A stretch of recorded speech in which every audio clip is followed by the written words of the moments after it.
Dyson Daniels is probably one of, if not the best defensive player in this draft. The 6'7" guard can guard multiple positions. He can probably guard 1 through 4.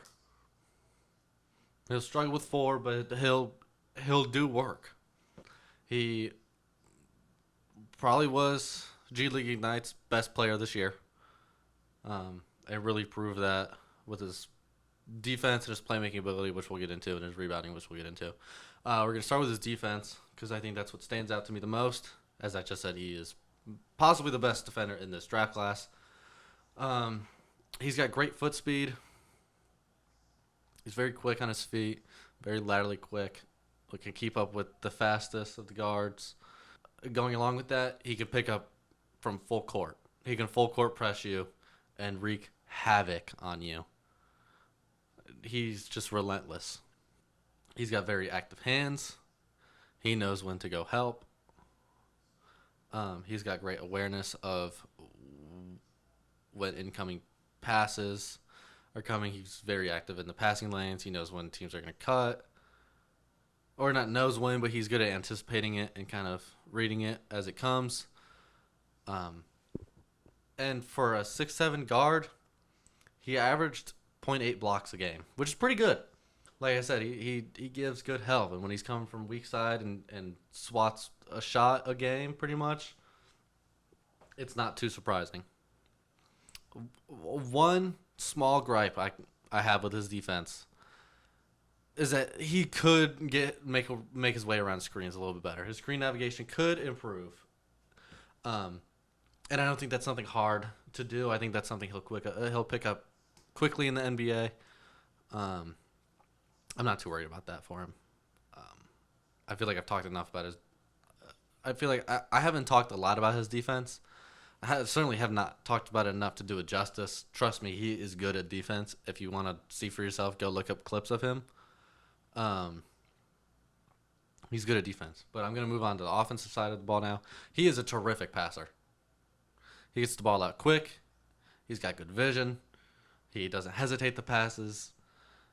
He's got a great feel for passing, and he's excellent in transition, whether he's grabbing the board and flinging the ball up to start the break, or he's down on the break and he gets the ball and he passes it to the guy that's wide open for a layup.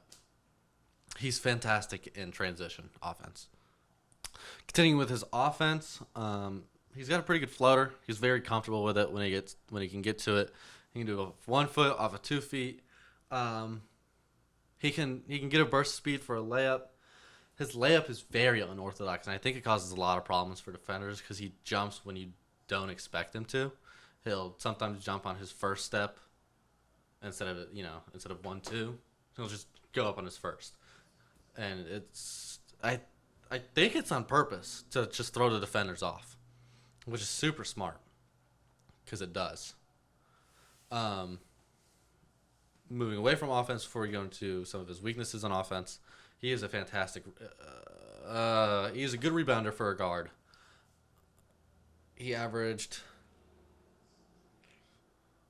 6.6 rebounds a game for G League Ignite, which is pretty good. That's how he was able to create so many fast breaks for his team. Grab a board, get it out. Someone's going to be running. Grab a board, out. There's plenty of clips of him doing that. He also averaged 2 offensive rebounds a game, which is pretty good for a 6'7" guard getting in the mix. One weakness I have with the first weakness I have with his offensive game is that his 3-point shot just needs work. It's just not consistent enough. I'm sure he'll get it down in the future, but it's something that he needs to look at for his future in the NBA.